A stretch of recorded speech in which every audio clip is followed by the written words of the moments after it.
Hi, Arrow. Hello and good morning. How are you doing? I'm doing great. Thanks for having me. I'm so proud of you for staying so strong with this continuation because I'm starting to hear talk now. Whereas 2-3 years ago, this was the forbidden subject. What do you mean trafficking? You don't know what you're talking about. But finally, people are going, did you hear? And I owe a lot of it to you. Oh, thank you. Yeah, I mean, I don't think most people know that black markets actually, these black and gray markets make up for almost half of the world's economy, and yet we know so little about them. And for you to get that information, I mean, you must have a heart of steel because, I mean, I can't imagine what you're going through emotionally. Yeah, it's not easy.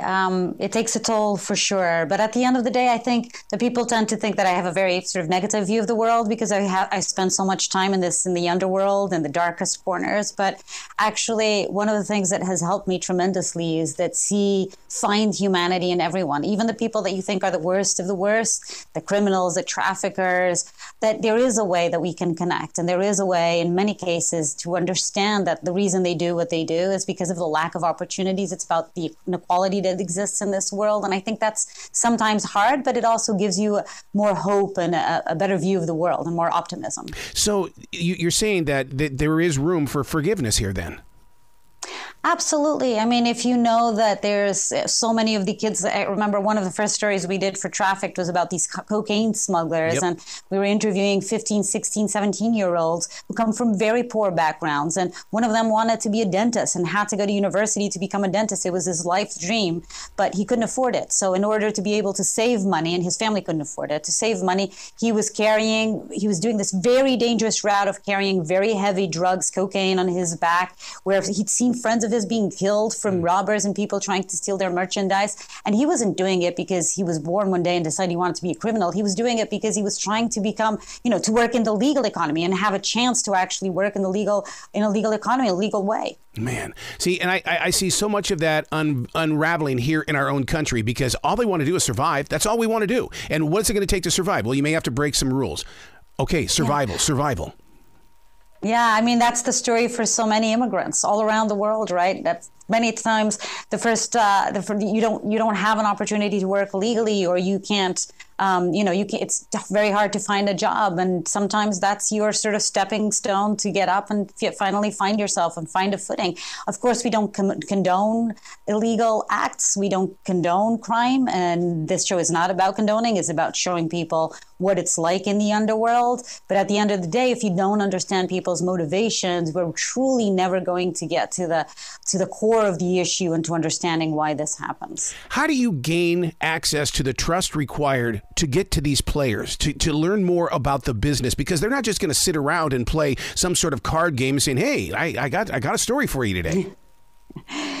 You'd be surprised, actually. Really? I get a lot of direct messages on my social media from people who want to be on camera and who want to show me the sort of illegal work they do. But yeah, I would say that for a lot of the topics we approach, I mean, we have one episode this season about assassins, and that was an incredibly hard one because, like you said, people aren't just sitting on the corner waiting for us to go and interview us and tell us that they're assassins. But at the end of the day, I think there's a combination of factors. First place is the fact that sometimes these traffickers, smugglers, they're the best of what they do, and if their families don't even know what they do, so we give them an opportunity to boast about their work. Then there's a sense of impunity, particularly in places like Mexico, where I've traveled extensively and worked extensively, where they don't see a downside to talking to an American channel like National Geographic because there's police corruption, government corruption. And then third, and most important reason, it's a human characteristic, we all share it, is this need to be understood. And when I approach the people that I'm talking to, I always tell them I'm here to understand you. I'm here to at least try to understand you. I'm here with curiosity and empathy and no judgment.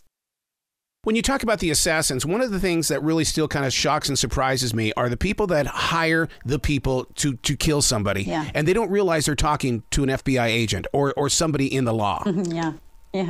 Yeah, that was big also here where we interviewed an assassin, but also we had the opportunity of traveling to South Africa, who has one of the highest murder rates in the world at the hands of assassins. And really we met several assassins, spent time with one in particular, and realized that, again, very poor neighborhood, comes from a life of a lot of violence around him. We were more interested in sort of climbing that ladder and trying to figure out who are the people who are paying him for those assassinations, because I think at the end of the day, so much of the blame lies on them. We blame so much of the trafficking on these high, criminals, that, oh my God, they're evil, evil, evil. But I'm learning through my own personal studies to try to understand what trafficking is and how it affects us. But there are some religious groups that are getting involved in this in the way of they do traffic some of their own. Yeah, it's a subject matter that I've been fascinated by and really want to explore. We haven't yet, so this might be a great idea that you just gave us, that people are actually interested in it. Yeah, but once again, for you to step into that, I would love to be a fly on the wall when you sit down with your directors and your writers and to really put something together, because you've got so much information. How much of it is sitting on the floor that we may never get to see? Oh, you have no idea. So much, Ara. I think we film, I don't know, about 40, 50, 60 hours for a 45-minute television episode. So there's a lot of stories to be told about the behind the scenes as well. See, and I guess as a journalist and as a broadcaster, that's the kind of stuff that I want to see, because, to me, it's not about the ratings. To me, it's all about, I want to know the story. Yeah. Yeah, the conversations that are had with, even the assassins and the traffickers and all of these people when the cameras aren't rolling sometimes, or even what happens after.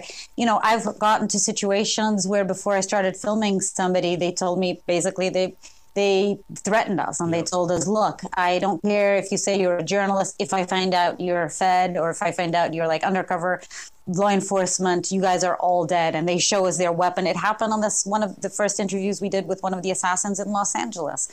And so there's a lot that goes on to even before the cameras start rolling.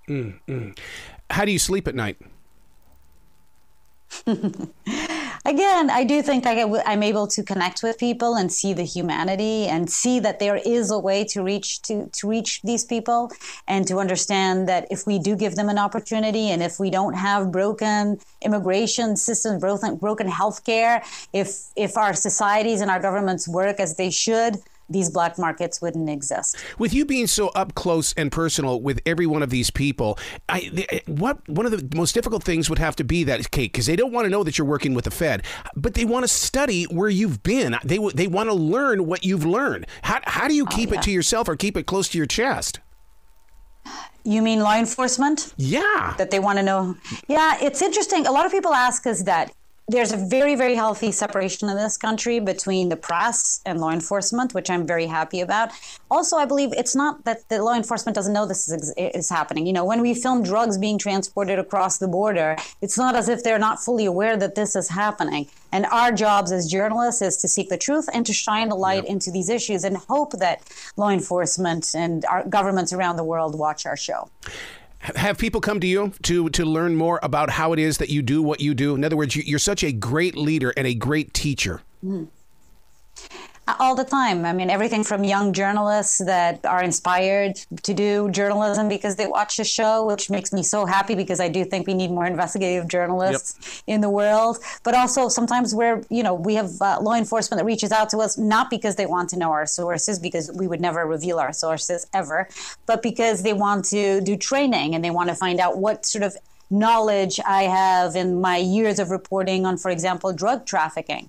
And I think that's super interesting. Yeah. So I'm a broadcast instructor, and I always point to you when they tell me, I just want to get some YouTube videos up. No, what you need to do is you need to learn journalism and start sharing real, honest-to-God stories, and get into the real adventure of investigating a story. Yeah. And it all starts with whatever you're passionate about. I always tell people, black markets aren't for everyone. Not everyone wants to go out and interview an assassin, but there's something out there that you're passionate about. And as a young journalist, I remember having this knowledge that, okay, this is what I want to do and this is what I have to go after. So find what you're passionate about and go after it. Well, I love your strength. Please come back to this show anytime in the future. The door is always going to be open for you. Oh, thank you, Ara. I love being here. Will you be brilliant, okay? Thank you.